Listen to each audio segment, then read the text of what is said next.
The real Kyper and Bourne show, Leaf edition, hour of our program, and more importantly, on time. Which Right Sammy, on time. our boy Sammy, at the end of the day, he's a producer, right? I mean, he's with us. Yeah. He likes to think of himself as talent, but he's a producer. Okay. And he produced the other day a 4:15-ish start because there's a Toronto Blue Jay press conference that will push us back 15, 20 minutes. Mm-hmm. Mm-hmm. So 7 minutes too, I get a full panic text and call. I think panic's strong. Panic's strong. I just was saying that we're getting on a little early. Listen, if Derek could get the beeping ready, I would like to throw Ryan Fabro straight under the bus. Oh. If we could get the beeping going on here. Yeah. Beep, beep. But no, there we go. We thought we'd go a little longer, but guess what? We're right on time and a full hour to talk about a 1-0 hockey game. And all in funeral attire today. Look at the what boys was in all that? black. What happened? Nick Kypreos, Justin Bourne, our very own Sammy McKee, Frank the Tank, Derek Brandeo. We're good to go here. Here's what Good stuff to talk about, I texted too. Fabro, and he said, sorry, bad producing on my behalf. Thought it would drag with 3 guys up there talking, including Boris. He says, they say that about you guys. So he feels really bad about it. Did you like the press conference? Was it super exciting? I think transactions are really exciting, and I think there was a lot of stuff said in that about how far Toronto, the baseball market, has come as a attractive spot. So I would say, having the most powerful agent in the sport up on stage with Dylan Cease and Ross Atkins talking at length about how great the Blue Jays are as an organization, I don't think that can hurt. So They're throwing the cash around. yeah, I mean, maybe Scott Boras could have gone in there and got the final 2 outs of the World Series for us, and I wouldn't have to cry every night about it. But it was an exciting press conference.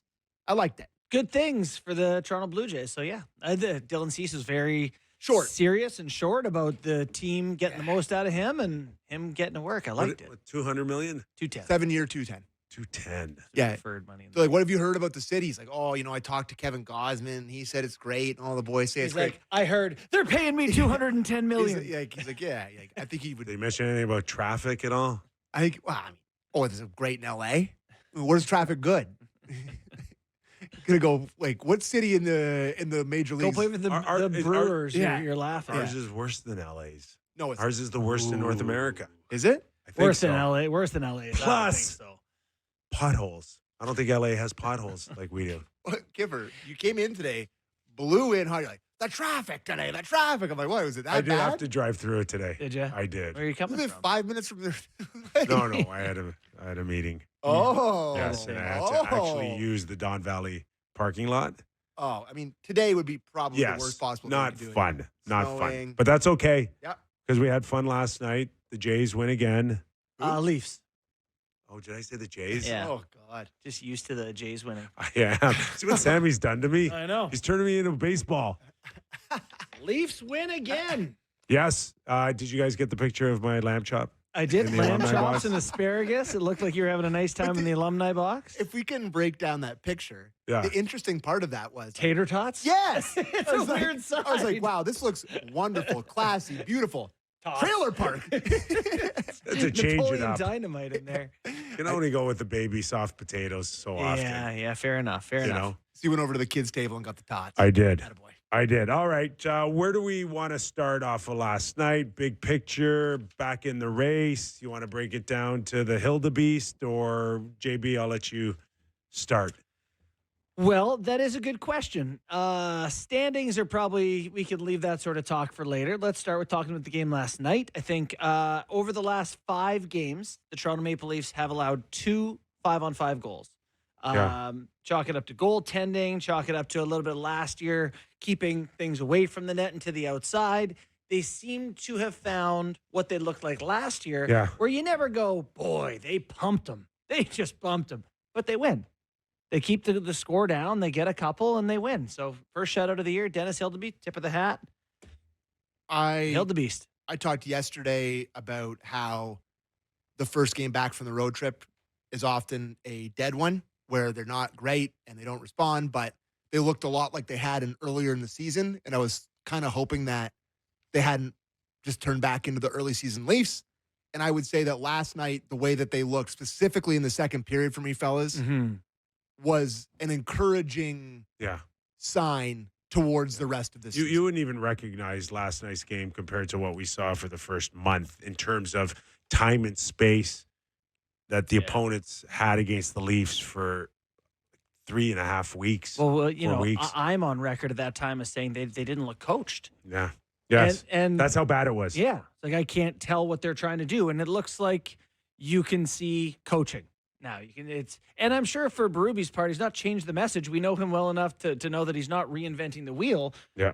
But things are falling in line. I think that has a lot to do with getting healthy, right? Like, they got no forwards out right now. They're obviously missing a couple guys in the back end, but by and large, Matias has been back 7 games, 5-1 over that time. Joseph Woll, to your point, straightened things out for them, and Dennis Hildeby's picked up the mantle from there. All right. Oh, go ahead. Let's get Craig Berube's overall thoughts, overview of what he saw last night with a 2-0 shutout. Solid game. Goalie was good. I thought overall, I think we did a good job. They're obviously a talented group over there, and I think we did a good job of limiting them of real high quality chances. Thought our checking game was good tonight.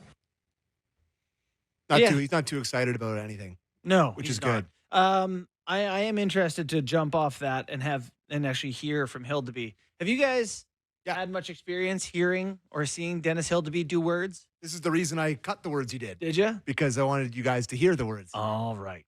Play the Hildeby clip. I'm just trying to enjoy it. I mean, it's easier said than done, but at the end of the day, it's like what I've been dreaming of since I started playing hockey. So it's just got to remind yourself of that and have a lot of fun in the meanwhile and just compete. Wow. It never gets any different from that. Very excited. He's very just flat. He's a goalie. Aloof. Cool. They're simple. You think? Yeah. I mean, Stolarz literally came out in the 6th game of the season like, these guys reek. I can't do it. Like, I don't think they're all wired exactly the same, Kyper. Hildeby is pretty reserved as goaltenders go, which is good.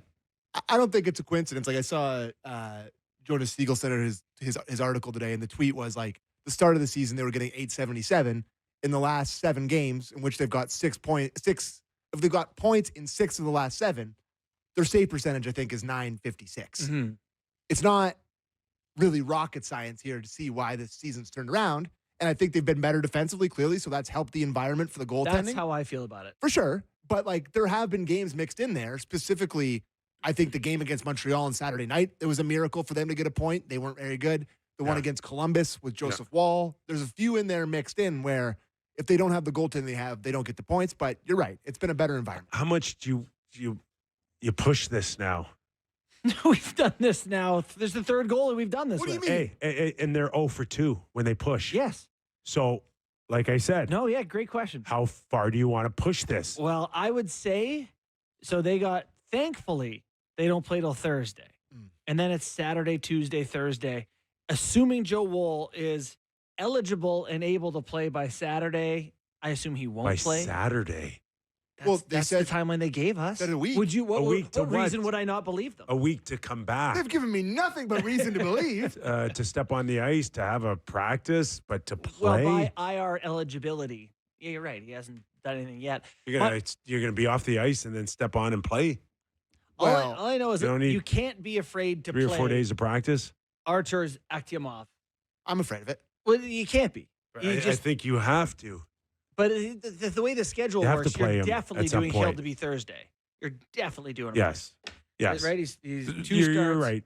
Yeah, you're right. And then it's like, okay, do we now want to go 5 straight starts or whatever that You're- 4 straight starts? So what you're pitching to me right here, Yeah. both of you fellas, Mhm. is Akhtyamov on Saturday night against Connor McDavid and the Oilers. No. That's what this is which is being pitched to me as we speak. Well, if you know you don't have Joseph Woll, and you would have to know that. Akhtyamov on Thursday against the Sharks. Which also, we got some scorers there. I don't know if you heard of. Is a possibility too. I mean, You can't play AA on Saturday night. Correct. Like I said, they're 0 for 2 with pushing envelopes. Yeah. And that's What does that kinda- expression mean? what's that? Don't Nothing. get that one. Ignore It me. means you've got 3 goalies Yeah.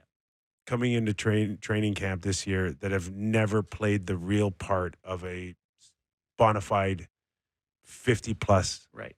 Which starter. is why it would be amazing if they could have played And- 35, 35, and 12. But do split it up. Do you look at Oh, they might actually.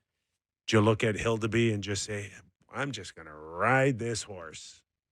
I don't think you can do that to any horse anymore at all here in Toronto. But I don't know what his record is durability wise when it comes to games played across his career. Mhm. I think if he could show himself to be dependable in this organization in terms of him staying healthy and him being able to be available and be in the net, he would really, really impress a lot of people because that's been a huge issue here for the past couple of years in terms of goalie availability. So if he can just play, and his play's obviously going to dip here, fellas. At some point, it's going to go the other way a little bit. He's not just not Vasilevsky. Vasilevsky, Yeah, yeah. well, Jinxie's. He's Yeah. not just Vasilevsky all of a sudden. between December 11th and December 23rd, so I got that at probably 13 days, they play 7 times. A lot of hockey in a tight pocket there. So you got to figure out Wool. Like, I think they need clarity on Wool pretty early here. And maybe need to bring somebody else in, or you just go into I think you can Akimov. give AA a start. Maybe 2. I don't know. How's he doing in the Marlies right now? They like this kid. He's, you give kids a game here and there. It's not the end of the world. Gave Caden Primo 3, Yeah, he wouldn't be worse than him. and they went 2-1. Yeah, you're right. Do we listen to Brooby on Hildeby? No, we Ah. didn't. Let's have a listen to the head coach describe Dennis. Well, I think what I see in net is he's trusting his ability and his size, and staying pretty calm and cool in net. That's what I see. His puck play's been good, and but overall his mindset is really good. Mindset's really good. All right. Yeah, that's what I saw last night for sure, was a guy that understood how big he is and trusted that he doesn't have to get super excited in goal to have a part of the puck hit you when you're that big. Yeah, just be positional, be square. He got some luck, right? Off the post, Stetcher pulled one off the line. Troy Stetcher, by the way, Yeah. best defenseman in Leafs history. My God. So jokes aside, Stetcher's the best waiver claim they've made since we've been doing this show. The best since Forsling Yeah, in the league. I just Who gets claimed off waivers and plays 23 minutes a night? this guy played 8 games for the team that went to the Stanley Cup final last year, the Edmonton Oilers. He played 8 playoff games Yeah. for them. Like, he's been in moments and Okay, before we move to Stature, okay. just want to wrap up the goaltending. Yes. Okay. Hildeby Thursday, Saturday. I think I need Wool clarity. If you don't have I Wool need and you to have see to give Hildeby AA a game, Thursday. Thursday. I need to see him Thursday. To see how there's he's- And then decide any if he gets signs, if Saturday. there's any signs of, all right, maybe he could use longer than 48 hours before. Like he spoke to us through his words about trying to enjoy it. Like you can't if you're playing every other night. yeah. You're too busy worrying about your next Yeah, start. you are not a tourist here on Make-A-Wish. We need you to now move on Yeah. and goaltend again. Yeah. Yeah, if there's no Wool, I'd consider Akimov on Thursday, but I think Kip's right. I think I would go Hildeby Thursday and see if there's any cracks in the armor. Okay. We don't need to go on to Stetcher. That's not the next most interesting thing. The next most interesting thing from that game last night to me was some of the drama. We got a kneeing, a 5-minute major. Yeah. And then We've had McMann bonked the guy. we had Joshua a fought. McMahon hearing this afternoon. Yeah, That already happened. I did. Okay. Yep. And Game. could they bring it down to a fine? Listen, all I saw last night was a 2-minute high stick. You didn't think it was a crisis? No, come on. We're going to suspend for that. Yeah. Huh. Interested to hear you say that. Yeah. No, I'm 'Cause I'm- okay. I get it. It looked crap. worse than it really was. I'm in big trouble here. And like I got bigger issues with the knee. on Okay, Mermis. Yeah, Well, why is that? dangerous. Where is that? Yeah. Where's the hearing for that?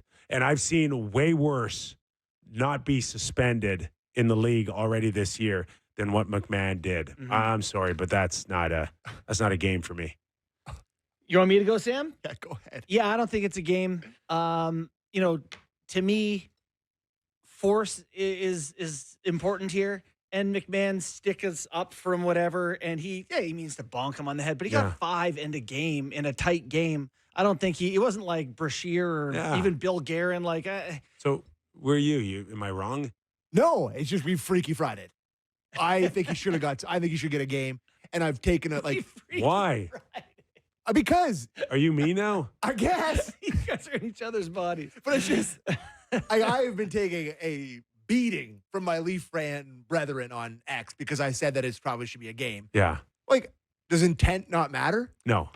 Not But- in this case. But I don't think the intent is to crunch him over the head. Like, I think he's... Yes, it was. No, the intent's to hit him in the head, but it's not with any Yeah, it was- force. it was attempt to kinda- injure. What Yeah. is happening? Yeah. I feel like such an idiot Yeah. now. But like, I thought his stick was high. He looked Bjorkstrand in his eyes and came down like that. And he missed. It was a glancing blow, but I think the intent is bad enough that if you're swinging your stick towards somebody's head or neck, you might get consideration for a game or a fine. I think it's fine. They're having a chat. I think it's fine. If he gets fined, if he were suspended for a game, I wouldn't this is outrageous because you're making some fair points. His stick is around the head of another guy. I don't think it's a game just because he got a pretty stiff punishment for it. There's no Mermis injury. is They hurt hadn't even- now. Mermis is hurt. Listen, and the I'll guy hear who that. McMahon Okay. bonked didn't even look at him. He He's was like, I don't think he's coming back anytime soon. I'll hear that conversation. That is as dangerous of a play as Bobby McMahon. Is he trying to give him a little Charlie horse there, like driving his Knee. No, into he left the knee in, and that the one angle that's the worst for him is the one that like right on the glass one they kept showing on Amazon, where he knows he's going to miss him. knows he's going to miss him, is looking right by him, doesn't try to slow down, doesn't try to miss him. So I think they're both. But I mean, the Leafs conspiracy theory boys and girls are out, bud. That like the Leafs tax with the Department of Player Safety. That I mean, the amount of times I've got sent the Jacob Trouba slash in the head from Frederick in my mentions today, we're back. That's where we're definitely back. I'd be curious in 20 years if you were sitting there having a beer with Kypreos or whoever else is involved and said, because there's more of a spotlight on Toronto games, national media, whatever, Amazon did it affect how any of your rulings went? I think they I don't think so. probably. I honestly don't. But they do aware that they're watched for it way more. And I think in many ways, not that they're biased or they just go, let's screw the Leafs, but there's a tendency maybe to overthink it because they know everybody's watching. Right. I don't know if that makes any sense or not. But there'd be more. They don't There's want to be just- accused of being. And yeah, I think They wanna keep it it's safe. in the back of their minds constantly that there's more repercussions on how you decide in Toronto than there is in 3/4 of the league. Totally. They're definitely. So is this we really have Freaky Friday because you're just like basically telling me that the league looks at these and like, yeah, But there's way more but- eyeballs but- on it and they suspend the Leafs harder. But and I'm like, no, they don't do that. No, they just What's happening? they just overthink it. They just overthink it, Sam. Yeah. But you're to the point where they just want to screw us, and that's not the case. Well, Okay, but that is, I'm just watching right now. there's a big difference between like we're out to get you and we've probably overthunk this. But Pierre Engvall, if you guys remember, got suspended for slashing Sean Dursey, like when he was on the Leafs, and he had never looked at anybody funny, and he got suspended for it. And I'm watching the play right now. It's eerily similar. Like, I do think that they're going to give Bobby a game, and Leaf fans are going to be pissed. Yeah. They're going to be pissed. And now everybody's going to be pissed at me because I'm the only one on the show that thinks he deserves a game. Just because Trouba didn't get suspended doesn't mean Bobby McMann shouldn't get suspended. Trouba should have got multiple games, in my opinion. Yeah. Anyways. More importantly, is that we did see a natural reaction from the Toronto Maple Leafs when it came to defending DJ. players, Dak Josh. right? It looked like a team. It took him a little to work up to that was the guy who did it. That's the whatever, but he found Let's go get him. Let's went go and got talk to him. Let's go squared up, do something. beat him up. Fight him. I think there's an inherent lack of fear of the Lightning from the Leafs. I think the Tampa Bay I think the Florida Panthers. Shine is off. The Florida Lightning. Panthers are in the Leafs' head a little bit. I think there's a fear of the Florida Panthers and the Leafs. Leafs own the Lightning. Leafs have beaten the Lightning a lot. They're the only one of the only teams to ever beat them in a playoff series. Like I was not impressed with them last night. You weren't at all. They started really well. They First lacked 15 minutes. execution. They lacked like the zip. The power play is as non-threatening as I've seen in years. Yeah. Only had Helped that one. they only Out of got- that Tampa helped. Bay. Yeah. Only had But you know one. what? The first 10 minutes, they passed it around, and I was like, oh, the Lightning. And then it kind of died off. Yeah, it died down. You know, they didn't get the same Yeah. chances. Kucherov on an off night is one of the harder watches in the league. It's actually, he's got to have the biggest range. Like, if we did a show, the Kucherov Daily Talk would be electric. Oh yeah. Because, I mean, some days he's an AHL player, and some days he is Maurice Yeah. Rocket Richard. Yeah, he's reincarnate. unreal. Like he's unreal. Yeah. Yeah, but Last mean, night he was quiet. a lot of outside stuff. I know they outshot the Leafs. I think 15 to 8 or 9, maybe it Was that the first? in the first. Yeah. But a lot of outside stuff. And then if they did get a good opportunity, Hildeby was big, The game. They missed Chernak really bad. and McDonough, McDonough, too. who just got a 3-year deal. Crazy. When they traded him away the first time, I was like, oh, that must be the end of him. Yeah. Nope. And it's just a lot of Moser and a lot of Radish and a lot of these other guys that Listen, I mean, I don't know how it came across on TV. I was there live. It was kind of a low event game. Mm. You know, there wasn't a ton really happening, and it obviously boded well for the Leafs. Yeah. But like, there was some times when nobody wanted to forecheck. They'd line up, you know, in their formation of 5 guys waiting for, you know, someone behind the net. Mhm. There wasn't a pass there, and like I don't know if you noticed how many flip passes to get out of the zone there were last night. Leafs did That's it. a Leaf Leafs move. did it 100 times. Oh last my night. God! No, Tampa did Yeah. it too. It I'm was- like, it Just was a a ping flip. pong match. It was a Like- flip off. Yeah. you start doing this, people are going to bring ball gloves to the game. Hey, Radish played 2.5 minutes more than their next most used defenseman. Yeah. I love him. Yeah. Also, Crozier's listed as a D-man. Yeah. This Is he? guy, what was he doing all But- the way up the ice against? Yeah, like Permanent. I didn't see a lot of like true Tampa Bay type of execution in the past. And Braden Point, I know he was out. That was his first game back. He doesn't remotely look the same in his usual incredible steadiness of being a top player. You gotta find it for Canada's sake.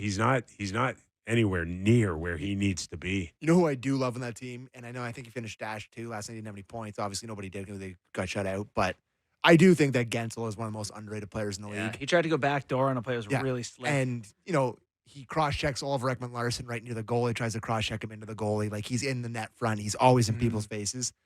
During the Four Nations face-off, he was one of the guys that I feared by far the most in the States. And yeah, I'm he's a big game player. and I can feel it already towards the Olympics. He's going to be on that team, and he's going to be really scary for the States. I thought he was good last night. Noticeable. One of their better players. Yeah. Underrated. Underrated. Speaking of notable players who deserve a little love, Is that your time? no, not quite stitched time yet. Oh. Jake McCabe absolutely bodied a couple guys Yeah. last night. Like Yeah. he plays with a ferocity that the Leafs. He's the only Yeah, one who he's is got a that comfort level. zone 2 on his side with Stetcher. Yeah, that's And actually really helped him. He's really way helped him. better since Stetcher Really came helped around. him.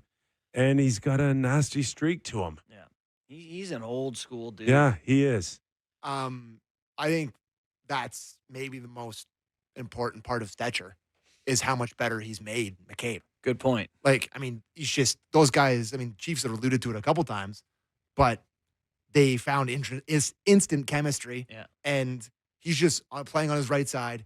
And I think Hickey said it on the broadcast line. He's like, I wouldn't want to go in the corner with him. No, It's like he's a mean dude. He's got a mean look in his He's a face meanie. all the time. no, no. The front of the net, he's just cross-checking, mean. like turning him back into their best defensive defenseman has really been the big thing with Stetcher. And Benoit back on his side is way better. Murmis, obviously unfortunate that he got hurt, but Benoit was better last night for me too. So why don't we listen? We got some thoughts on the defense from Berube and give them some love. Yeah, structure.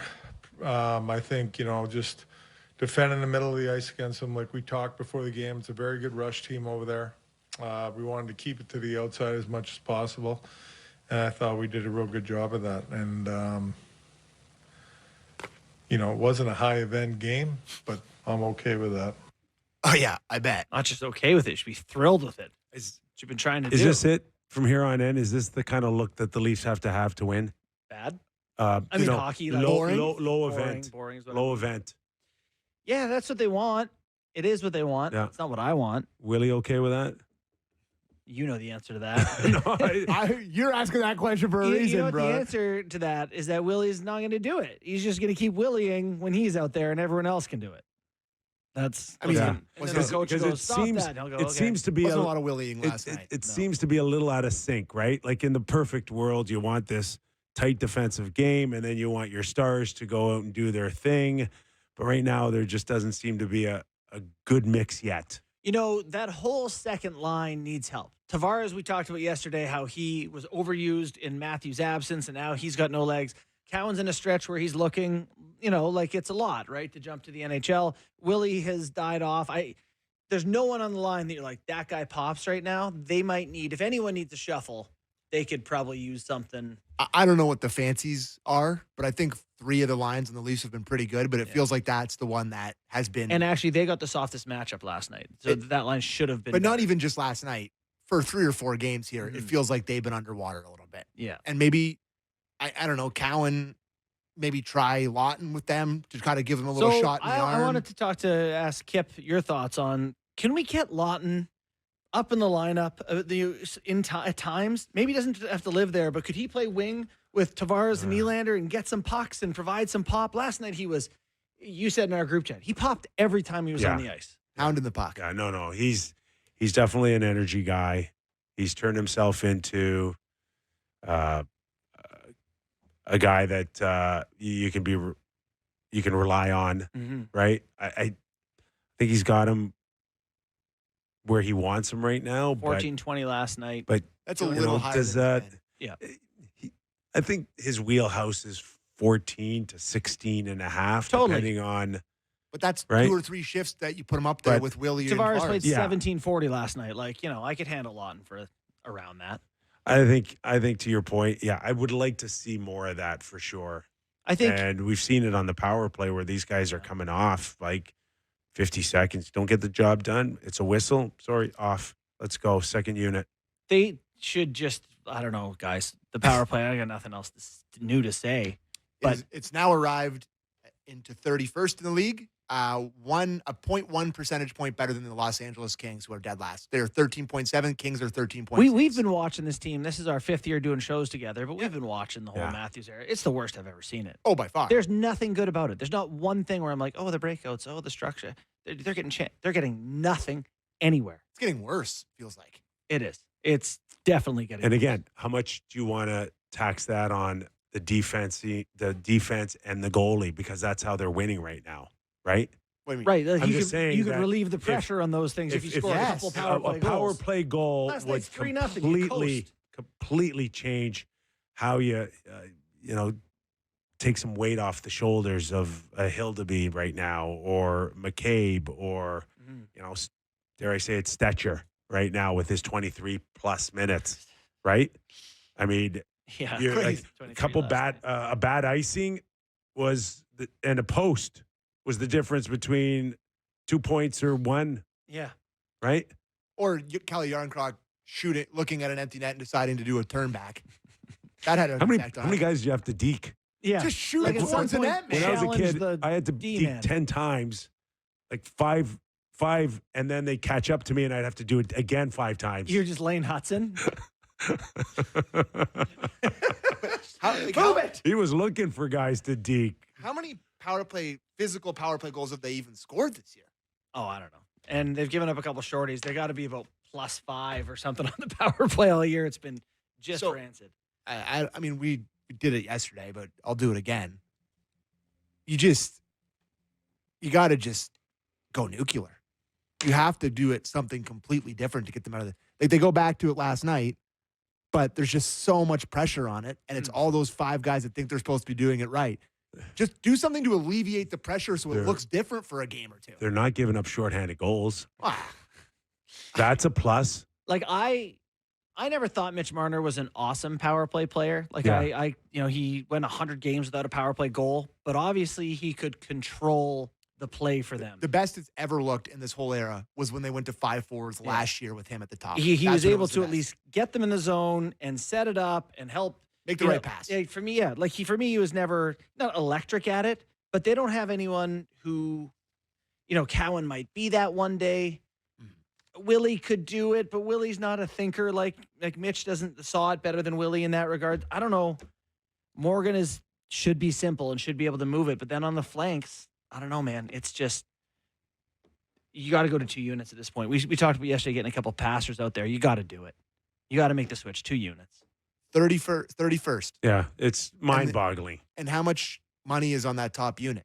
It's 40 just million. like, I mean, even like on the Amazon broadcast, they come in from out of town. They're not watching the Leafs. They're just like, look at the players out there. It is funny watching people who don't cover the game all the time be shocked by what the Leafs are at times. But they're like, in good and bad ways. But they're like, look at all the guys out there. Like, what? It's mind-boggling. Like, it is mind-boggling. Yeah. It is. Like, if you went out there with no plan and you had one extra guy on the ice and were playing all-stars, you think you'd do better than scoring 13% of the time. Yeah, it's mind-boggling, isn't it? It's Mind-boggling. Boggling, yeah. All right, we'll take a quick break. Sammy, or you sure. want to give money away? No, we'll do it after the break. All right. And text us, 590-590. Any thoughts on last night's action? Hit us up. Text 590-590, and we'll read some after the break. All right, sounds good. More Real Kyper and Bourne when we return.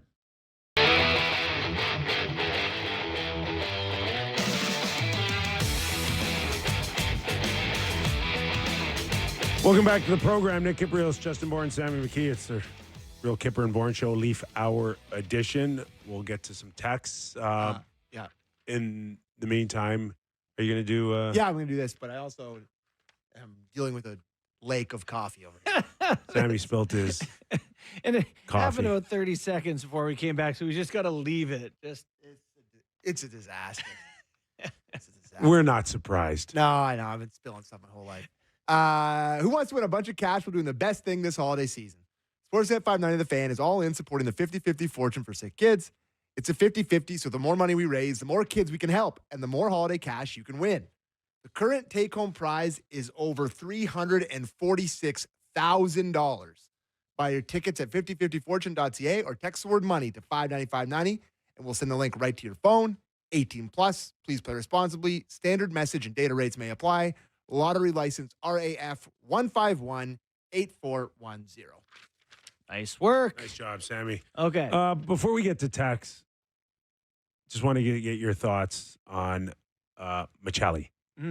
And if this kind of, I don't know, Goes on. experiment is kind of over, or is there still time for him to come back in the event that McMann gets a game suspension Thursday night? Would you consider putting him in Not over Robertson. Nick Robertson? No. Like, do you feel, which we've seen in the past with a lot of guys, including Dakota Joshua, where you just felt compelled to stick with it to get these guys going?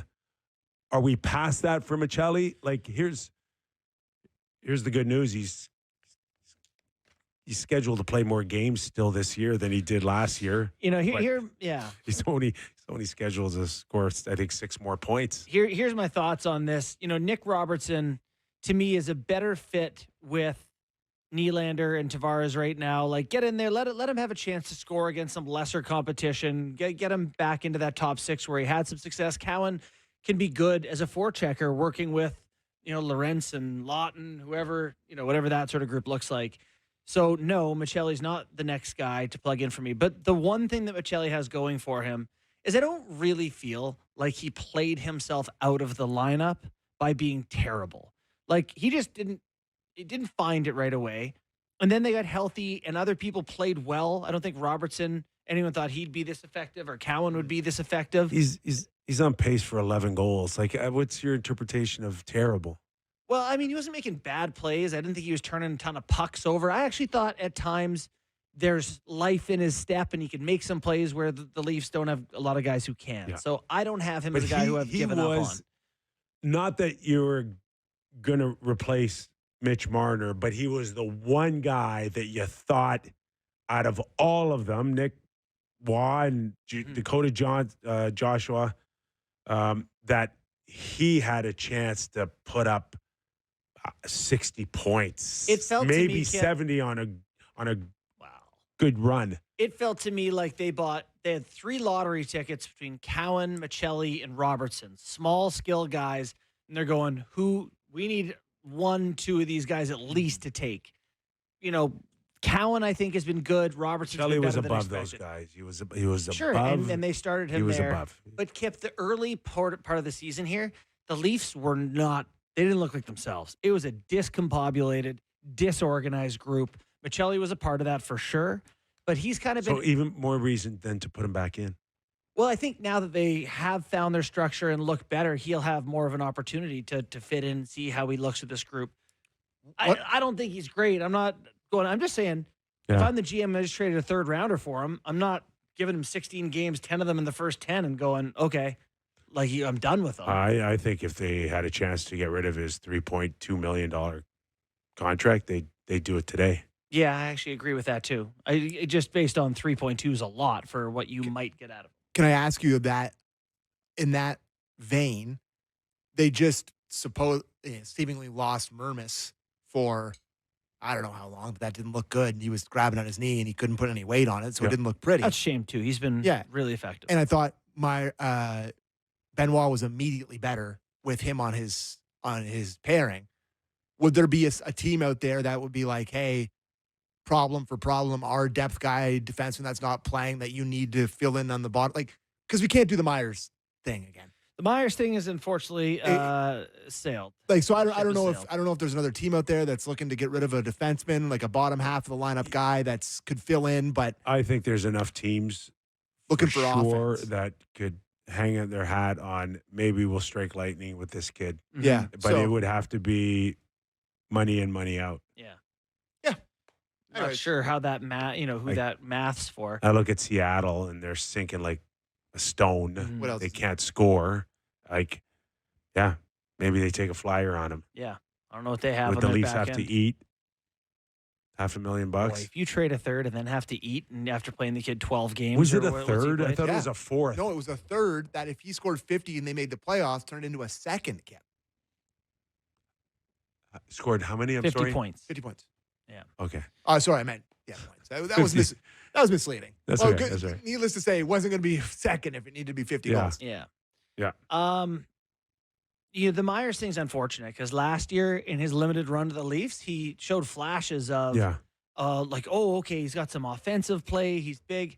I got to say, people think that Justin Hall was a soft D-man for the Leafs, 6'3", whatever. That guy used to put himself in harm's way, block shots, take hits, break pucks out. This Myers, the opportunity he's gotten, that he hasn't shown any pulse. Yeah. That to me, I don't want to say it's soft, but it ain't hard. No. That to me is, what are you going to do here to earn this spot? And at this point, he has had all the opportunity given to him. He didn't seize it. And I just don't see how you can go back to him. Yeah. I guess still no word on Carlo.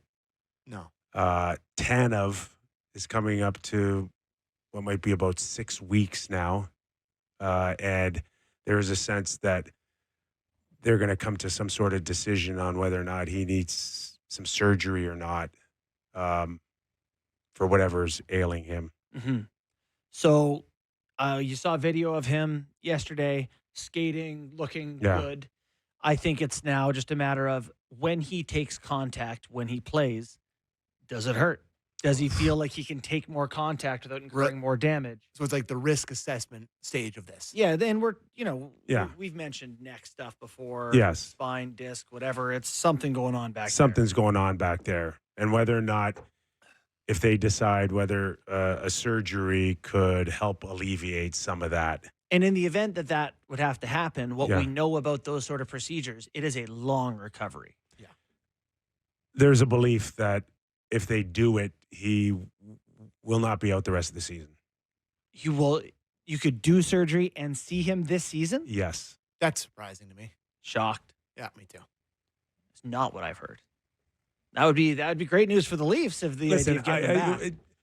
This is Yeah, what yeah. I'm told. Oh, I know. This is Yeah. what I'm told that the belief Not making is. stuff up. To your point, Yeah. if they go in, if they decide on surgery, they open it up. It's worse than it looks. Mhm. It's not what they thought.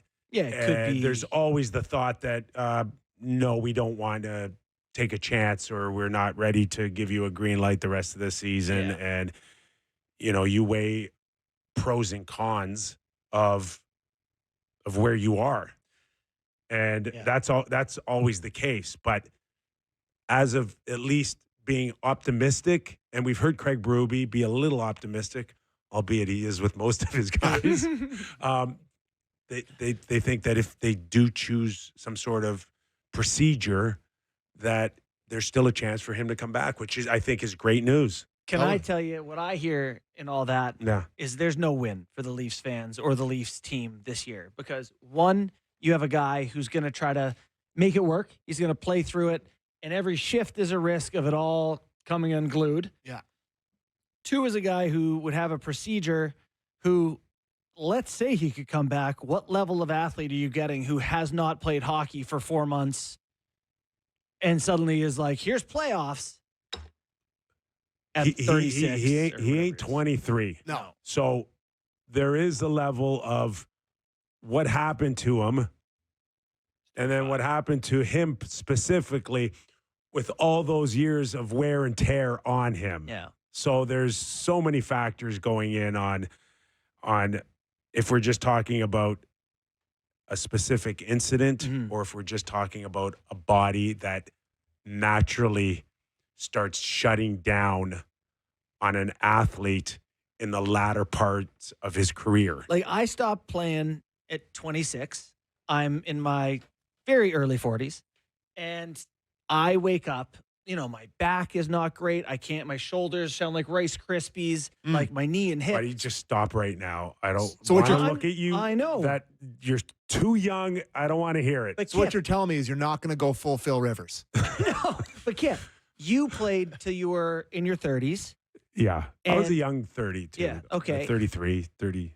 And you put your body on the line when you played and all that. Like, Tanev he's been hit 5,000 times more than I Buddy, have in my I'm career. More telling than you. anyone in the league. And block It's shots. unbelievable. The amount of abuse he has taken over the years, and then somehow, some way, always coming back. Either Oh, a Tanev has misses gone a down the shift, tunnel. a period, And he's back. Yeah. a Tanev has game, gone down the tunnel. and he's battled shoulders, knees. He's done it all, and he still finds a way to come back and compete. He's been phenomenal. He's been phenomenal. I have more respect for him than, just about anyone else I've ever seen play hockey, the way he puts himself out there. So I got people to send in texts. There's like 1,000 texts, and it's now 4:49. Okay. All right, let's get a couple. A lot of people ask me about Matt Benning. Yeah, Matt Benning. I mean, he played NHL games. I wonder how many he's He's played. played I have it here. He's played 464 career NHL games. Troy Stetcher and Matt Benning. Well, he shoots right. He's So does Stetcher. Yeah, no, he's 6'1", he's 31, playing the Marlies, he's got But they're like twins. He's 31. 31. He's a little bigger than Stetcher. 6'1". Stetcher's. So I mean that's There's only one room for, I think, that kind of One player. Rudy. but you don't One Rudy. you don't think he's better than Myers? That I'd be willing to try. Yeah. Yeah. Okay. Mermis for me is the exact guy they've been looking for. Someone who Mermis to me is old Benoit 2 years ago Yes. when it was like, want to be in the league, Yes. do what it takes. What do you need? Off the glass and out, defend, play hard. Benoit now has flashes of Guy Lafleur to his game that Oh, yeah. I don't need. Hey boys, love the show. Just wanted to point out that you guys have way more chemistry than the Leafs have in the last 10 years. And it's No, really, no, not recently. And it's really They're coming on strong right and now. it's with really the palpable. chemistry. It's really palpable, she says. Oh. But she's making fun of me. She says, I would love to know if Sammy thinks Nylander shouldn't compete for Sweden because he was born in Canada. And that's a shot at me for Friday for saying about the Italy versus Canada at BMO. Ooh, good one. Right? She nailed you. She got me. She got me she got between you. the eyes. I have no response to that, Tamara. No. I have no comments No. or questions at this time. Take You that got L and me. move on. You got me. But you're used to that from us. Yeah, that's the way she goes. Hey, what's the deal with Jacob Chikrin's birth? He's Canadian. Canadian, no U.S. No, I he's think a dual. I think he. Yeah, I don't know. Did they move to Florida or was he born in Florida? I don't know. I'm sure. Anyway, sorry. He's Yeah. Canadian. I know he He's can play Canadian for Canada. eligible, Yes. but I think he's also American Like if he I was think born if in the either States. team wanted him, I think he's available. Hey, did you guys see the picture last night? So they always do the state-controlled media where they do the video after the game of the hurrah, hurrah. Did you see the picture that included Akhtiamov, Joseph Wall, Dennis Hildeby, and an Anthony Stolarz sighting? He was in the building. room in the picture taking a picture. No. Didn't see that, eh? That's good. That's a really cool shot, by the way. It is very cool, but Like- does that mean, if he's, 4 of them. it's good to see him upright. It's not good when you have 4 goalies. He was up for sure. He was. He was sitting at least. What's the NFL expression is if you've got 2 starting quarterbacks, you've got no starting Yeah, quarterback. It's probably yeah. the same for having 4 goalies. Wow, it's pretty good goalie depth. Who Just trade one. the Carlo get them thing? all ready and trade one. The Carlo thing, do we know anything? Words on what's happening there? No, Okay. no. Is he rooming with Stolarz? On Robidoux Island?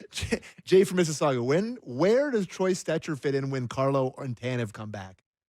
Love the show. Thanks Yeah. for bringing the You heat. show me a world where all 3 of them are healthy and in the lineup. That's a great right I'll side of work your on defense. your problem. That's a great right side of your defense. Yeah. I'd be happy to solve that problem. Yeah. I don't think you're going to have to. That's my take. Not going to be a thing. And if you have to solve it, he's your 7th D. That's just like he was on a very good team last year. You trade somebody. That's how you solve it.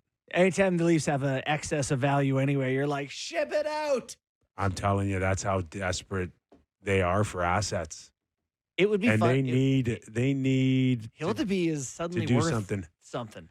A lot of It's people, hard, a lot of but like people- you, first of all, you're not trading him because you don't know what you have. You don't know what you're trading for. Also, no team who's going to win a cup is Right. trying to trade for him. So who's trading for him? Listen, you can always take a chance for him, but like, Nashville. what are you going to pay? Like, you don't Right. need, What's you don't Stolarz know, worth you to don't the know his Oilers? range right now. What's Stolarz worth to the Oilers? At the deadline, first and a Listen, right now, If he's the same as you, nothing. If he plays 10 games and looks half decent before the deadline, what's he look like to the Oilers? Very good. Trade him to there. if ifs and buts were candies and nuts Correct. every day would be Correct. Christmas. Yeah. Correct. Well, listen, his new contract hasn't even kicked in till next year. Oh, Guys, he hurt. He got hurt. He's out for a month here or whatever. He's not dead. I know. He'll be back. He's fine. He's fine. For, He's for fine. good, how long? That's the danger of also trading for him is that you just don't know when he's going to be in and out of a Are we lineup. on full Demko level with Stolarz where it's just you're never going to. Kipper is right. The Toronto commute traffic is worse than North America. It's worse than Los Angeles. This has been well documented. Try to keep up, Bourne. Is that From Steve and the Hammer. Is that Oh my Ohtani? Yeah. Was that Ohtani writing into our show? Come yeah, on, I Kipper. apologize for my lack of traffic. Come on. How about Freddie's Background. commercial with the kids? Ready? Freddie Freeman. He's the best. He's awesome. I love him. I give him don't full understand marks for though. doing it. There's 2 guys I like in that team. Yamamoto, I respect the hell out of. Haunted my dreams, but unbelievable. And You're off the show. I love Freeman. Can't say nice Love things to Freeman. him. Get out of here. All right. Just like that, the hour's up. A full hour. I thought we were doing 15 minutes I was today, only boys. scheduled to talk for 43 minutes. That's what I was told, Ryan Fabro. Yeah. Okay. Beep, beep. Coming up Ceased that next, press conference early. as we go national on the Real Kyper and Bourne show, Steve Valiquette. What's he think of the Hildebeest? Oh, yeah.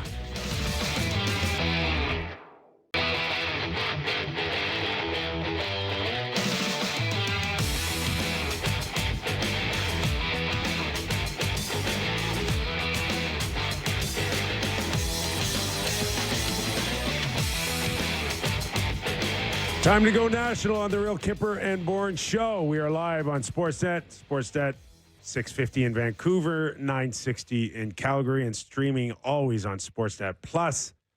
You can also find us on Spotify, Apple Podcast, and YouTube at your convenience, of course. This hour of Real Kyper and Bourne brought to you by Bet365. Nick Kypreos, Justin Bourne, Sammy McKee, and Steve Valiquette will join us for his regularly scheduled Tuesday. What a guy. Analyst with the New York Rangers on MSG, CEO, Clearsight Analytics. And Real Kyper and Bourne goalie analyst. I would like to add to that title. I'm going to put that on the end. He's their director of goaltending. Yeah, director of goaltending. Right. I like that.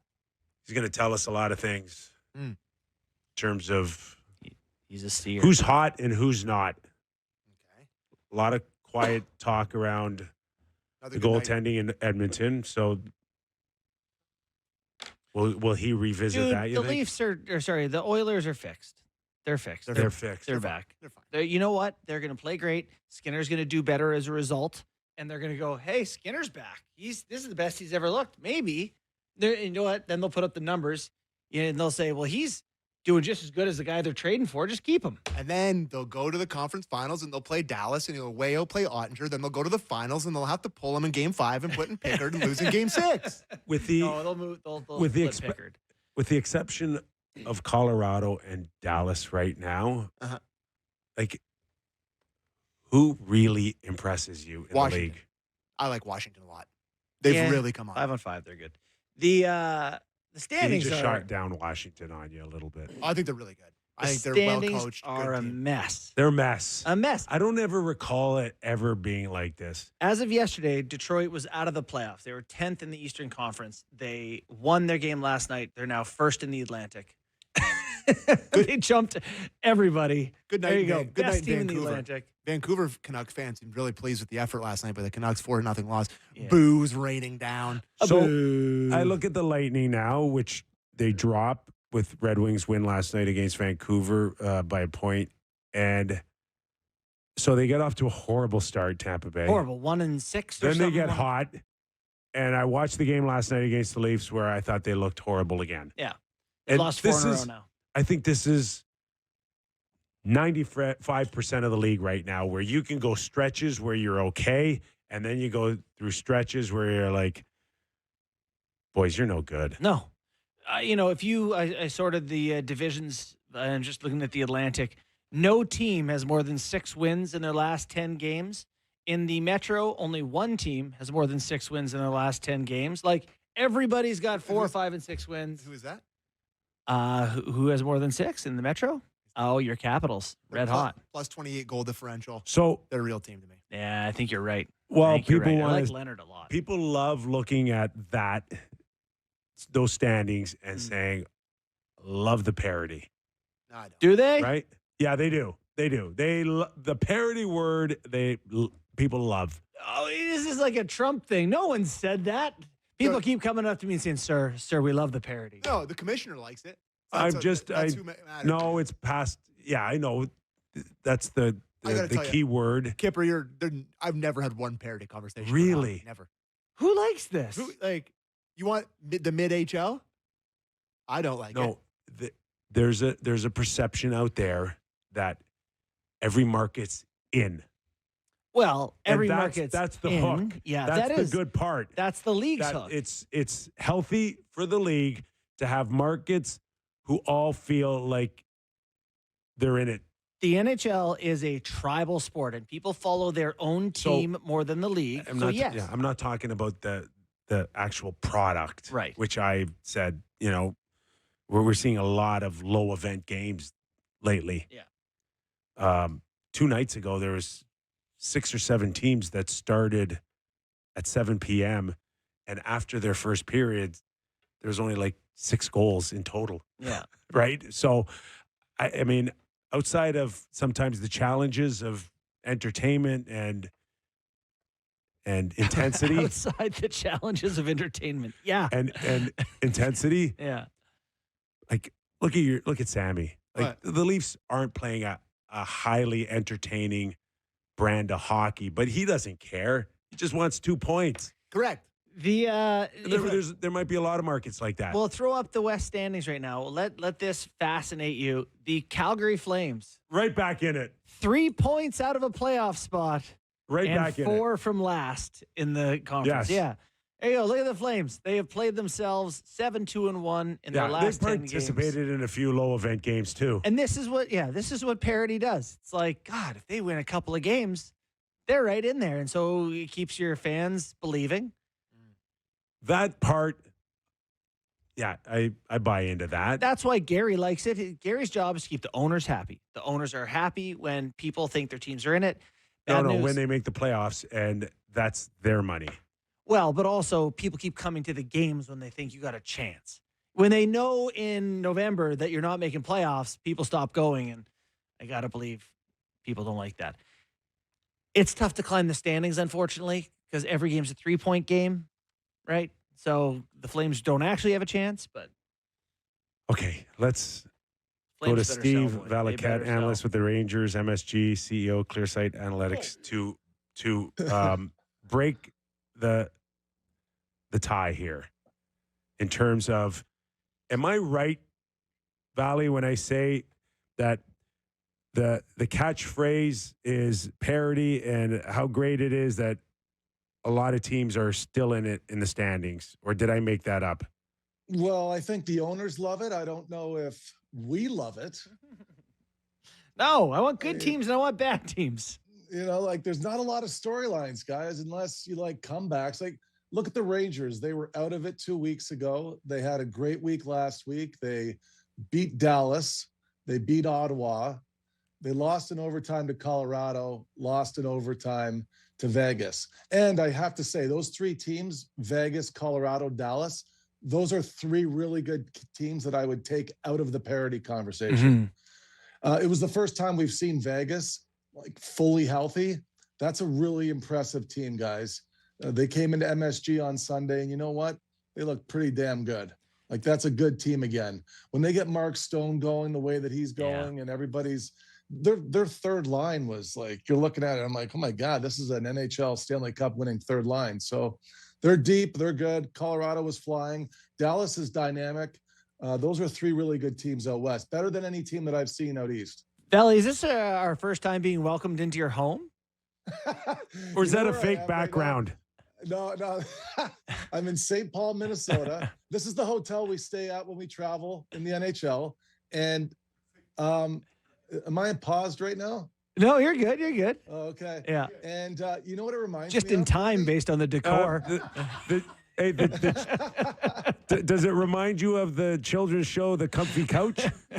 No, you know what? It reminds me of the hotel on Long Island that we used to stay at. The Marriott in the parking lot? No, the Grand. There's another one out.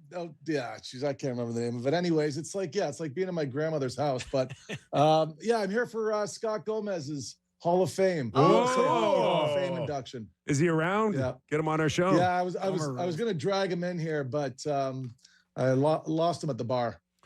Okay.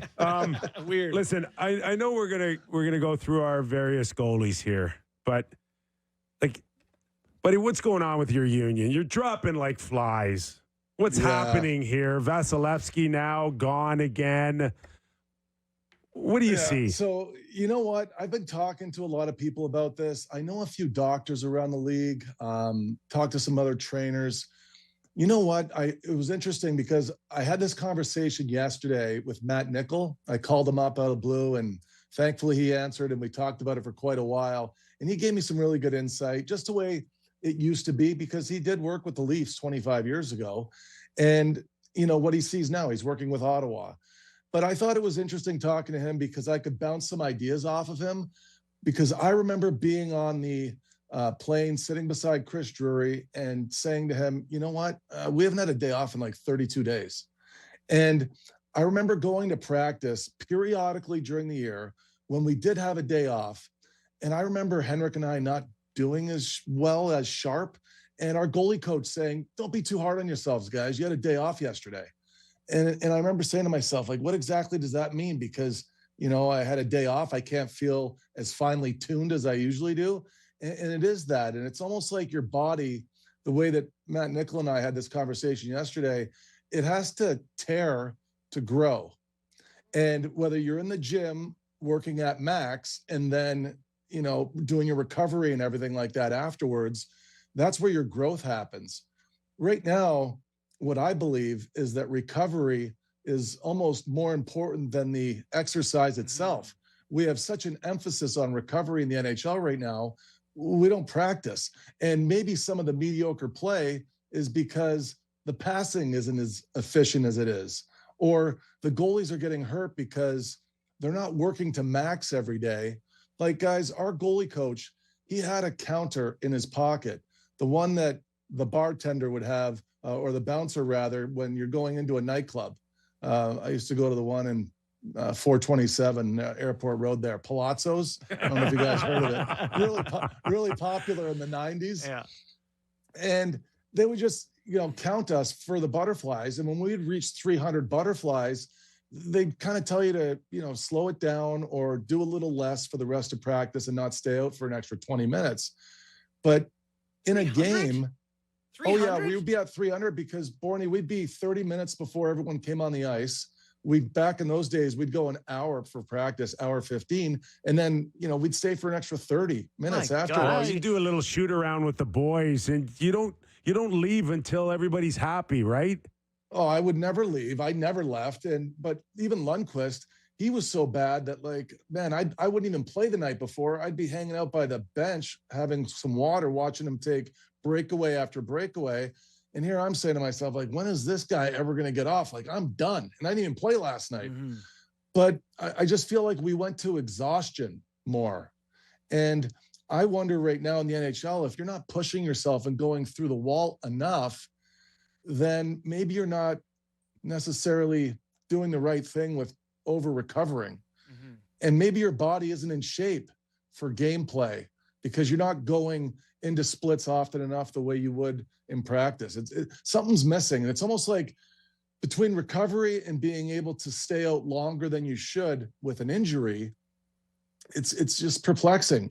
Like, Bourne, I remember 99, 2000, around that time, our Islander teams weren't that good. And one of the sayings we had around the team was, it's easier to be injured for the Islanders than play for the Islanders. And so guys would be hanging out longer with their injuries. And I think you couple it with what I just talked about with being okay to be injured. I don't know. I'm off about this. Yeah. Maybe you could give us an assessment of the Toronto Maple Leafs goaltending situation. Stolar's out right now with an injury, kind of vague. Woll out right now with an injury, could be back in a week or so. Hildeby gets the team's first shutout last night. Yeah. Kind of trying to figure out how much that guy can play. Akhtyamov is on the bench right now. So what do you think of where they're headed with these guys? Where they're headed. Kyper, I liked your comment about building up Hildeby. I think you said that on Friday's show. Build him up and then maybe move him. But maybe it's another guy. Maybe it's Woll. No, I suggested that. I just said get them all together, get them healthy. You have value in all of these guys. Figure it out, but somebody's got to go. Okay, so it could be anybody, and I agree with you because that would reveal itself over the next few months. Hildeby, he's close. The team defended really well last night. And what did he have? He had 5 high danger chances. It was one of those games, guys, where sometimes a goalie, let's just say that, look, he's got a great save percentage, but let's just say he's not a true number one, obviously. But you can play into his game if you play tight to the net because he's so long. And a lot of their grade A's last night were tight to the net and on the ice. And that's how you feed into a really long goalie. The difficult saves for him are 20 feet to 25 feet, because that's the mid-range where he has to be reactive and he tends to get himself a little small. If you look at the shots that he faced last night, you could see him in a crouch a couple times just getting hit by it. And I think that the book on him would reveal itself in the next couple of weeks, probably his next 3 or 4 starts, where teams wise up to how to get to him. So what I'm saying is you don't really know what you have in him yet, Right. but it's a good start. And I think that with Woll, you just can't leave this often. You can't leave this frequently. You're not reliable. To be a real NHL starter, a true number one, you need to be available for 55 starts. You have to play consistently, and you need to be healthy. Those are the three things that you're required to do. And I know it, and you know it. Stolarz hasn't showed that. Neither has Woll. And you're hoping you can just get one of these three guys into a position where you get value for them. Okay, so just to kind of pick up on that, Stolarz, who's never played more than, I believe, 34 games, gets the bulk of the starts to begin the season. Then he leaves. Then Woll comes in, no training camp, basically shot out of a cannon to start his season with a good stretch of, 4 games? 7 of 8, okay? Mm-hmm. Now you're 0 for 2, and now you got Hildeby in, who, to our knowledge, has never really experienced much in the injury front like the other two guys. And yet, where is that line now for the Leafs moving forward with a guy like Hildeby between the science, the data, and let's just go with a hot hand? Like 20 years ago, I think the data was let's go with a hot hand. Mm-hmm. But what does the science now tell us about overextending Hildeby in this situation? You know what I think it is, Kyper? It's overextending these guys while missing practice. That's the key here.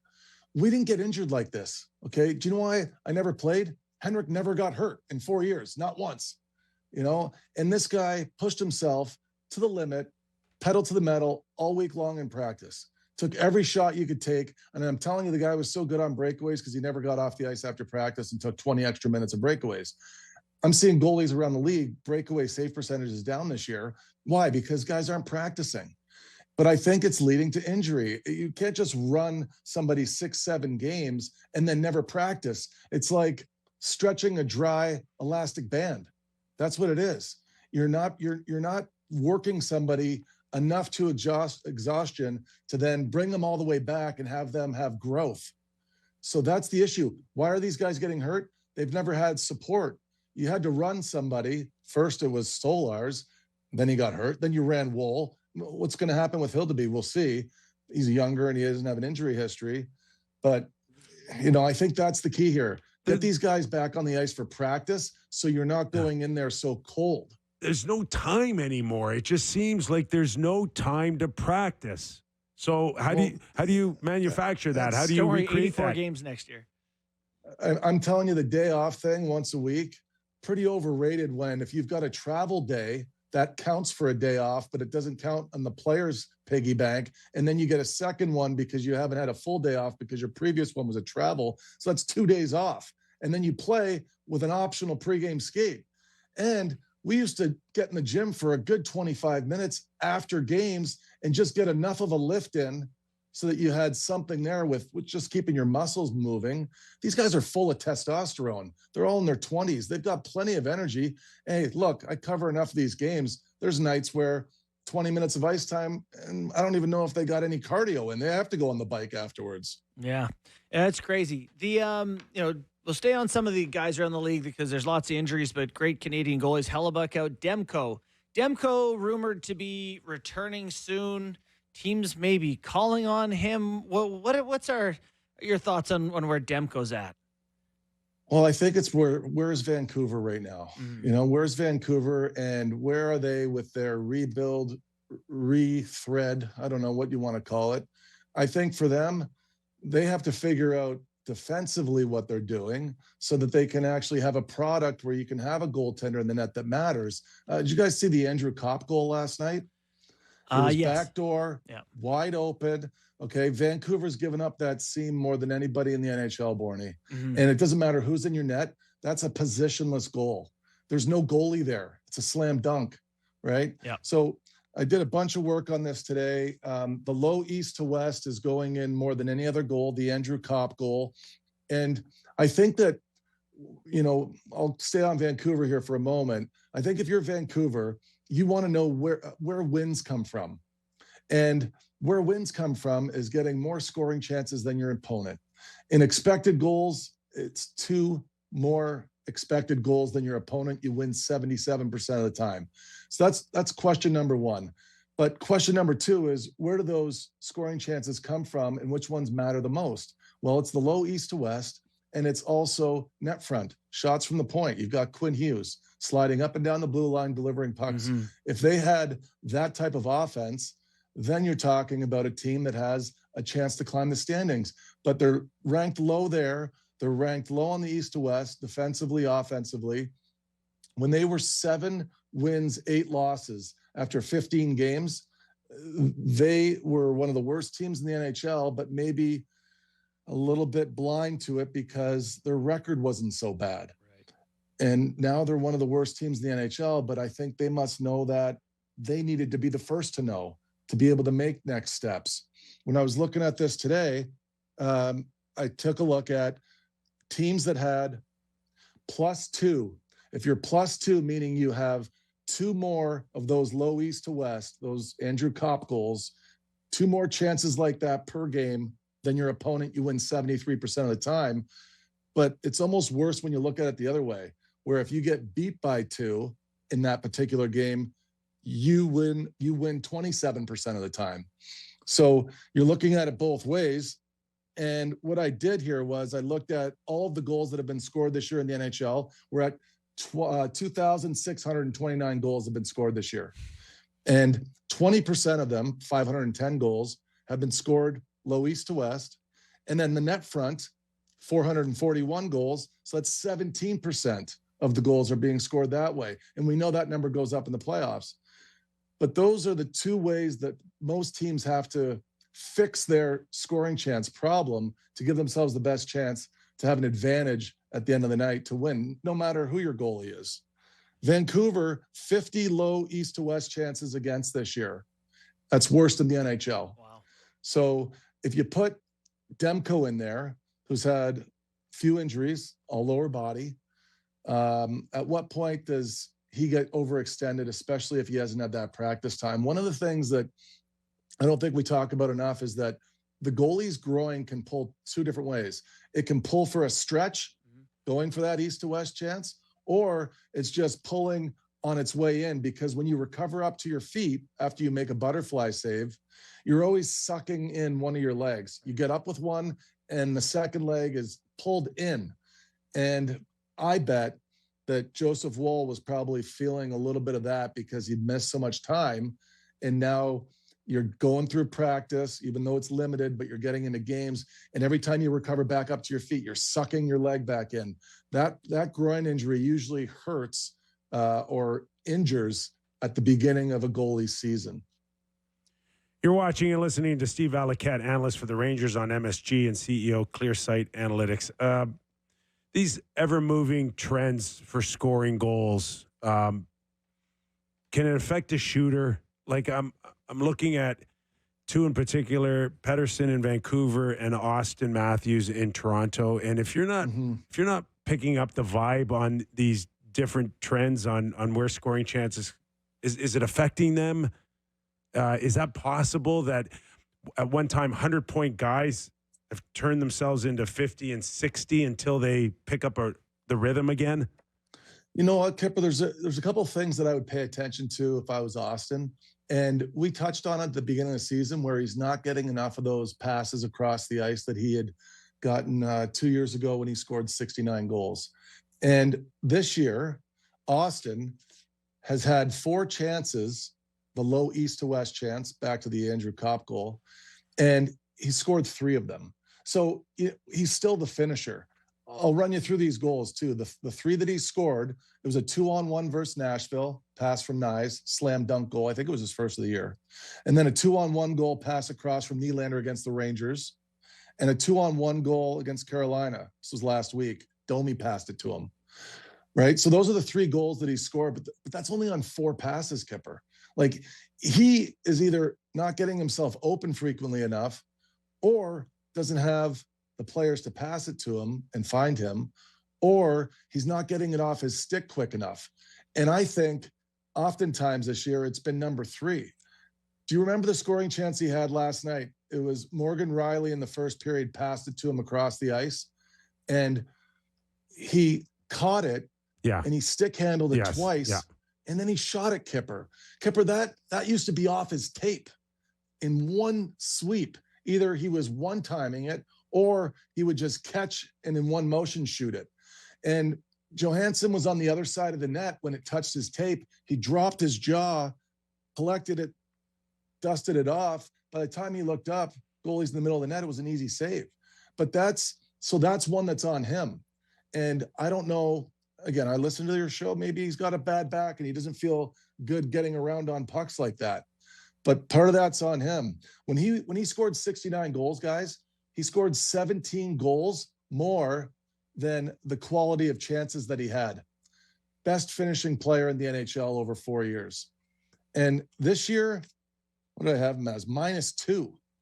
You know, like how does That's a this crazy guy drop. It's crazy. So here we're saying he's not getting the chances.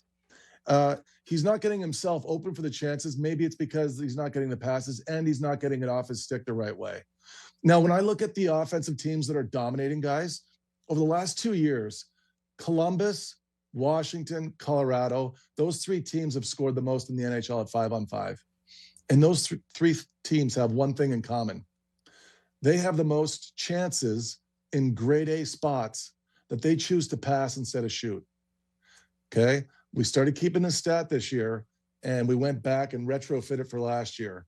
And it's pretty friggin' fascinating when you look at a team that should shoot because they're in a grade A position or they're about to attempt a grade A and they choose to pass it. So goalies that are having difficulty at 5-on-5 against those 3 teams are getting passed around more. Mm-hmm. And that's why they're having a lot of success. And again, these big shooters, Pettersson, Austin, I don't think they're getting the same touch that these other guys are getting. It's funny just looking at the expected goals per game. SportLogic has him at second in the NHL. Like he's getting looks like last night he hits Johansson's knob. But to Kip's point, he seems to get close to these areas, but doesn't have that little bit of separation or whatever the difference was last year. To your point, getting it off his stick quickly, it just doesn't look the same. He's getting tons of chances. You know what? Hey, Bourne, I'll just interrupt you for one moment because SportsLogic would be looking at it and including ones where he misses the net. Yeah. And I'm just talking about when he hits it. So, but that's also a part of the narrative, just what you said. And he's not hitting the net enough. Right. You know, his chances are spraying. That's really interesting. And that's something, I am curious about that myself. Valley, Go ahead. You okay on that? Yeah. We had Pierre Maguire on earlier this week talking about Jacob Fowler, who I want Montreal Canadian fans to hear your thoughts on what's being described as perhaps the next Carey Price in Montreal. No pressure. Made a few calls on it over the last couple of days. I love the interview again. One of these days, we might have to go over my listening history because I think I might be the all-time leader for the show. Love it. No, yeah, of course. I'm always driving. It's perfect. And I'm in the locker room with you guys. And I really liked what Pierre said there. It's funny because it's almost like revisiting history. Patrick Waugh won a Calder Cup and then won a Stanley Cup in back-to-back years. Really amazing, right from junior hockey. Carey Price won a Calder Cup with the Hamilton Bulldogs and then went on to be a stud goalie for the Montreal Canadiens. Well, Fowler, I am hearing that Laval's got a really good defensive system, so that boosts his number a little bit.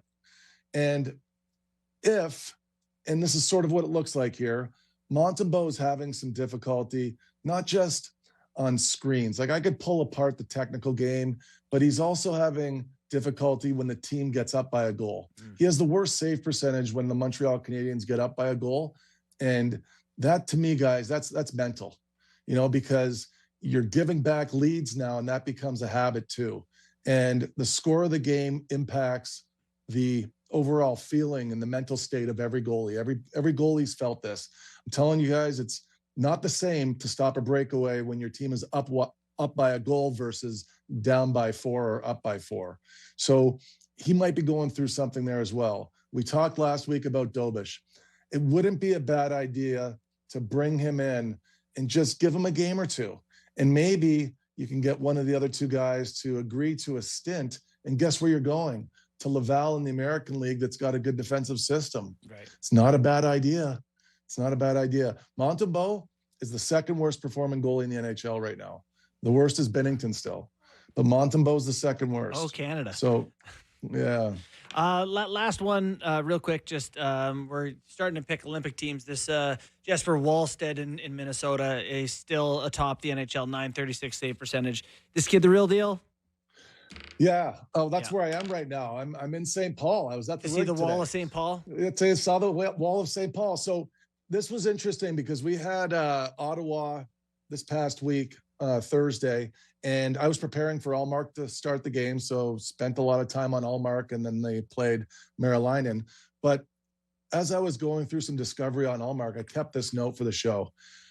He only stops 70% of the screens that he faces. He's allowed 17 goals on screens this year, more than any other goalie. So I went to watch all of his screens that he's faced. And the common thread with Allmark is that when he's in his stance and the screen shows up, wherever that shot's going, right or left of him, he slides into it. And in doing that, you don't get to pick up the release because you're in motion, your eyes are in motion, rather than staying on your edges and then getting into the frame with a big body and receiving it to what a goalie would tell you is their biggest receiving surface, their upper body. So he's really struggling there. And I think it's a piece of technical, but it's also a piece of battle and compete. And you have to fight for sight lines when you're looking through screens. Now, conversely, Wallstedt, 41 screens faced so far this year, 1 goal against. He gave up his first goal. Yeah, exactly. So again, another great game from Gustafsson the other night. So I think you're taking those 2 goalies. If I'm for Team Sweden, I'm taking Gustafsson and I'm taking the wall of St. Paul. Love it. Love it. All right. That's awesome. Are we ready for grill marks? Or does he have it on the road here? I don't know. Are you road Are prepared? you ready for grill marks? Does a one-legged duck swim tight circles? All right. you Then. guys. Yes. Do I get 1 point? So you know what? I gave you that point from last week. Generous. Bourne. I went over the tape. I rushed. I didn't you. get a chance to get in. I gave it to you. So the standings are Kypreos 18, Bourne 15, McKee 15. All right. crap. It's tight. It's getting tight. like- Getting Like tight. the NHL It's like a standings. glove pass. You getting a point. Like a tiger. What a drop. All right. This is all about playmaking and passing this week. All right. We're going to first discuss primary assists. All right. Now, primary assists, what we do within our company is we narrow it down to just scoring chances. So, like, imagine, Bourne, if I gave you a pass and you went down the wing and you shot it from the blue line and it went in, Yeah. I don't get a credit for that primary pass because it wasn't even a scoring chance. We're looking at scoring chances here. Love this. Okay. Yep. So, primary assists on scoring chances. Bedard with 15. Oh, fuck. Wow, you just got Okay. Bedard. Okay. Bedard. No. I didn't give it away. Okay, all right.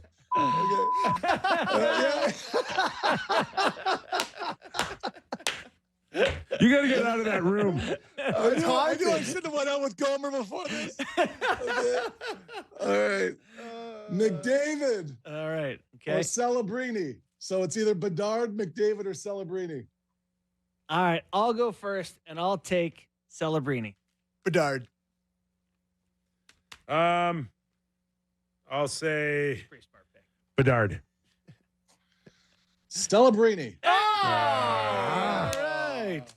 Single pointer Celebrini for was the kid. 17. Wow. Celebrini was 17. 17. Bedard was second, though, with 15, which you already heard. All right. We sure did. Best playmaker. So this is the player that sends their teammates in on high danger scoring chances most frequently. So we're just isolating the grade A's. Is it Kucherov, Barzell, or McKinnon? I'll take. Well, I went first last time. I'll go Barzell. McKinnon. I'll take Cooch. McKinnon. Ooh. God, you're hot. No, it was him. Oh, you're hot. Yeah. Thanks. All right. I'm 0 for Last 2. one is the unluckiest passer. So this is the player that sets his teammates up the most, but they don't finish. Matias Maccelli. Quinn Hughes, Kucherov, JT Miller. Ooh. I say Quinn Hughes. He just sets up so many guys, doesn't he? And they stink. I'll take Kucherov, though, because they got some guys that are underachieving, too. I'm taking Miller because these two guys didn't. Bourne, you did your homework. Kucherov should have 6 more primary assists based on his went teammates over. not finishing for him. Cooch. Wow. Well, that's right. All You right. had a hearty lead. So. Yeah. I got one more thing before you guys Oh. cut me off. Couple weeks ago, I told you guys for Sammy's bet 365. Oh, I should yeah. go with Jason Robertson was wild. Yeah.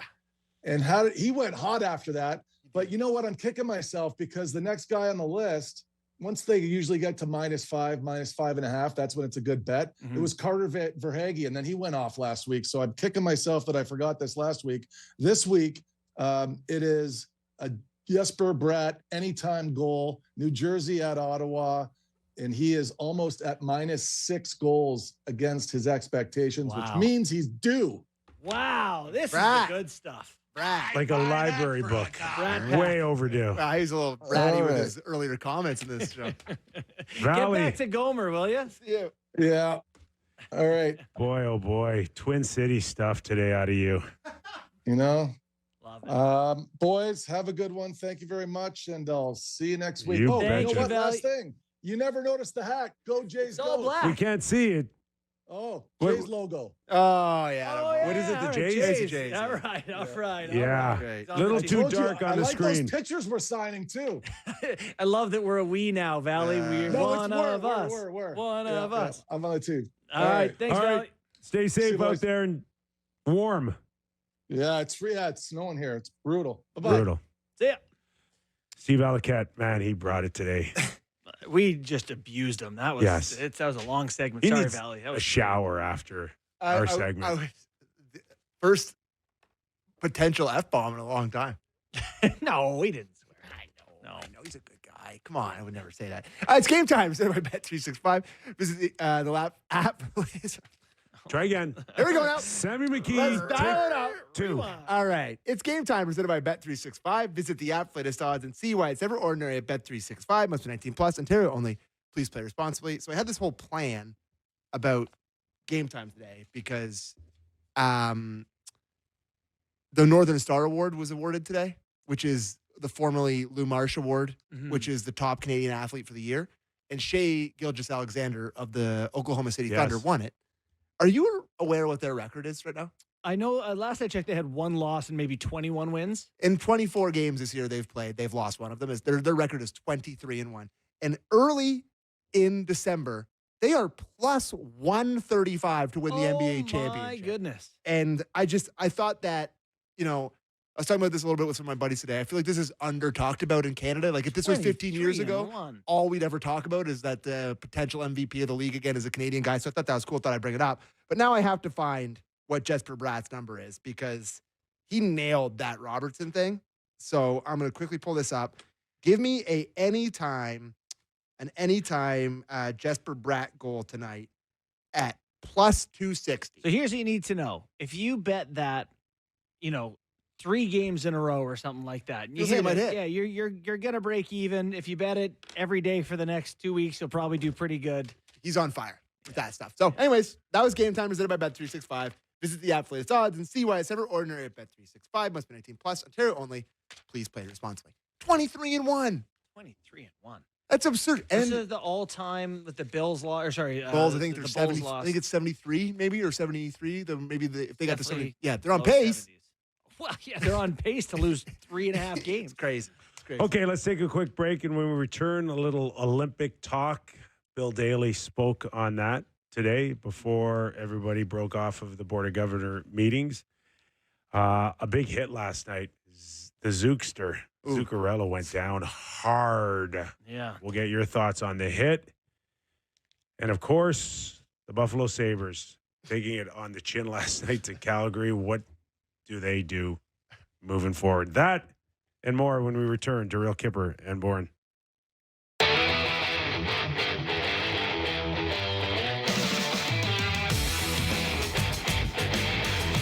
A reminder, this hour of Real Kyper and Bourne brought to you by Bet365. Nick Kypreos, Justin Bourne, Sammy McKee. Just before break, we mentioned a big open ice hit last night.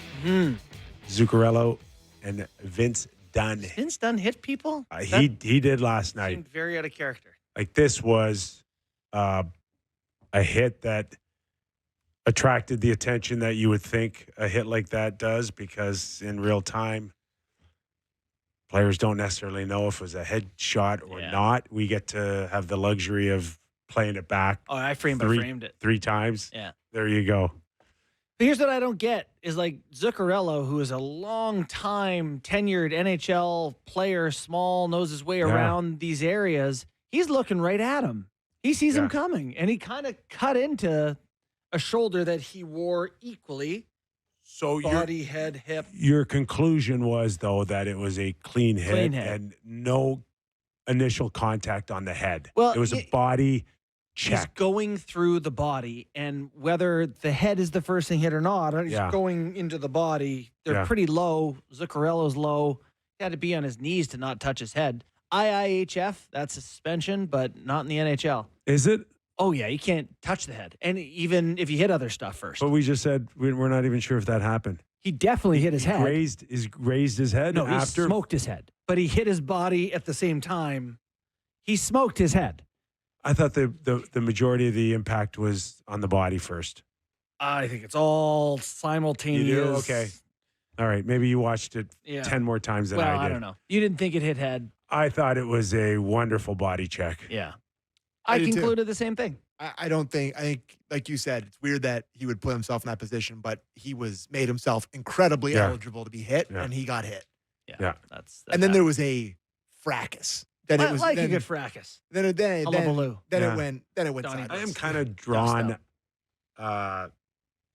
Did you say hootenanny? No, I I'm didn't. kind of drawn between. I get the reaction, and I also get people saying, "Why does that have to happen You after?" shouldn't have to fight when you throw a clean hit. But I also come from the school of I don't want you to clean check my best player. Yeah, I don't care if you hit him clean or not. Don't hurt my guy. Don't hurt my guy. Like and I'm that coming hit, after you. Regardless of clean or not, the intent is a little extra than knock him off the puck. The intent is to hurt my guy. Yeah, so don't try to hurt my guy. Punish my guy. And also, to your point, you don't always know exactly what unfolded. Yeah. And it's like, if you go too far and fight a guy and it was a clean hit, people just go, wow, he didn't know. Like, it's okay to err on that side in hockey. And can I just say, the repercussions of being known as a guy or a team that does nothing we've been talking about one way for 5 worse. years, Is way worse sometimes than we even know. getting suspended. Yeah. Like it's sometimes you just got to chalk up the cost of doing business. Didn't you have a teammate who said it's good to once in a while go squirrely cross-eyed? Yeah, that would be one of the best junior coaches in the history of the game, Dale Hunter. Yeah. Who just said every once in a while get suspended. It keeps them guessing. Just finish your checks. It's like on Pierre Turgeon. Jeez. What was I going to say? He can't hear you. His Memorial Cup rings are clogging his ears. Cup ring or I'm not going stuck in my ear. Plug in my ear. Yes. I'm not going there. Jerseys or Bill Daly? Jersey talk way more fun than Bill Daly. No, Bill Daly. What did he say about everything's dial in for the electricity. Let's play some of this Bill Daly clip. on the Olympics. Yeah, Bill Daly. I updated kind of venue status, which, again, they're making progress. They're moving toward their goal. There doesn't seem to be anything insurmountable in getting to completion. I talked a little bit about ice status and dimensions and some of the things we dealt with last week and we're still dealing with to a certain extent. Obviously, the ice dimensions are going to be what they are. There's nothing they can do about that. But there are other things associated with that, which we have to clarify with the IIHF. And then I talked a little bit about the House of Hockey, which is kind of the hospitality venue that the IIHF has traditionally organized. And okay, throw the towel this year they're not going to organize. Bueller. So we talked about what that meant to the people who are going to be attending. Hey, Kill it. We're good. We send people to cover that. We do? Yes. Yeah, Freach is there. You jump on a plane and you pay for like an Uber to get to the hotel that you're also paying for. It's Colorado Springs, I to think, get this year. that usually information. Florida. Good stuff. Well, Well, we have the information. We used it. we used the information. Yeah, everything's great. Thanks, Kyle. Yeah, so far, cold ice is on the agenda. They're going to play. They'll get it sorted out. If they're this close, they're 3 days Frozen. ahead of schedule. But will the ice be frozen? Hoping so. They're just there blowing on it to cool it off. Bring your swim trunks, boys. Okay, Sammy, we've saved the best for last. Unis. Yeah, your favorite sports fashion. You Yes. love this stuff. I like this one, though. This is a good one. Yeah, You set it up, please. Yeah, league approved on January 29th, the blue Nordiques jerseys versus the red Habs jerseys at the Bell Center. So, of course, not actually the Nordiques. My It is the God. Colorado Avalanche, who stole away the Quebec Nordiques, are returning to the province to play Montreal. Can I Blue tell on you red. Blue on red. how, if you're from Quebec City, can we just say they're probably not getting a team? Like ever. There's just big cities in the U.S. that Yeah. the commissioner I would. saw, Yeah. saw some stuff about Ottawa asking for some money, The but it's on, maybe, commissioner, maybe they are going to get one commissioner soon. would rather put a team in London, England than Quebec City. He would. Yeah, maybe. I think it's tough right now to be talking legitimate Canadian market. I would love anywhere. for it to happen. My opinion is it's probably not Yeah. going to happen. Yeah. So if you're a Quebec City, you're a Nordiques fan, would you not maybe consider No. cheering for No. Colorado? No. Zero shot. Zero shot. Like that's the last team you cheer for. They're going to wear your jerseys in Montreal There- against the Canadians. there's just- That's going to kick up some There real has- sentiment. There has to be a absolute brawl. There has to be an It's S the only show. way we would recognize those two jerseys together Brawl. is if there was a bench clearing brawl. Those What games. What do you mean? Those games there's used to be legendary Yeah, swirl. okay, brawls. but what do you mean the only way we would recognize them? What does that mean? to It honor means the tradition. To honor the tradition. Sammy knows what I'm talking Yeah, about. those I- days they used to go like, crazy. Yeah, I don't want 5 lining across the neutral zone going, Red Rover, we call you over. Like that. Don't play that hockey, please. Particularly if, Colorado is as good as they are Mhm. and they go in there in your sweaters and maybe it's long enough that the sting is out of it and they come Yeah. in, they plow the Habs and you just go, God, that looked good. Yeah, maybe you know, know what? could you- That's actually a good point. Like maybe you're like one more time for old time's sake. Let's go here. Did you buy in to the I actually have some former Nords fans in my life. One of my buddy's dads, Jacques, is a former. Jacques? So maybe I'll ask his thoughts. We used to when I played. They played neutral site games. Neutral site I games? mean, I played a NHL game. I scored an NHL goal in Saskatoon. Come on. Oh yeah, Love. Against Shout the out Winnipeg Jets. Saskatoon. Really? Great against city. the Winnipeg Jets, That's Yep. cool. and they should have one in Quebec City if they would welcome that. So that's an awesome idea. They could play one there every One. year. I One. bet you if you told Anlauer you can get the gate and revenue and whatever, you play one game a year in He's Quebec like, boy, City. I like it here. Well, he'd like getting one sold out barn a year for free, guaranteed sellout. No, it's not going. Well, I've been seeing some stuff about them asking for money from the province. They're of asking Brent- for money because they're panhandling to build a giant development Okay. funding, not because he. Not a great start. You'd What's that? like it just to be locked and loaded and construction Not many starting. I single thought people. he was a billionaire. Don't they just Yeah, throw like, checks? yeah. They're building a whole thing, not just an arena. They're looking for. Well, there's already one in Quebec City. Quebec. Oh my God, Sens fans would be so mad at me. But there's a Videotron there. It's not that far. Also, I wrote that the Sens were the only team inside a playoff spot like a week ago. And Oh, kabong. yeah, Edmonton is the only team in now. Bonk. They're heading south. Heading south. Well, we need 5. 5 in? Five? Yeah, 5 in. How You about- need, you need a lot to we go start with right. 2? Okay, get 2 in and then work it up to Yeah. 5. Our thanks to Steve Valiquette, always for his contributions on a Tuesday. If you missed it, give us a download on Spotify, Apple Podcasts, and YouTube. To our YouTube fans, thanks for the support. Give us a thumbs up. Rating and review would be nice too. Tell us how much you love Sammy and despise JB and me. Cool. Okay, how many games on tap tonight, Sammy? 10. 10.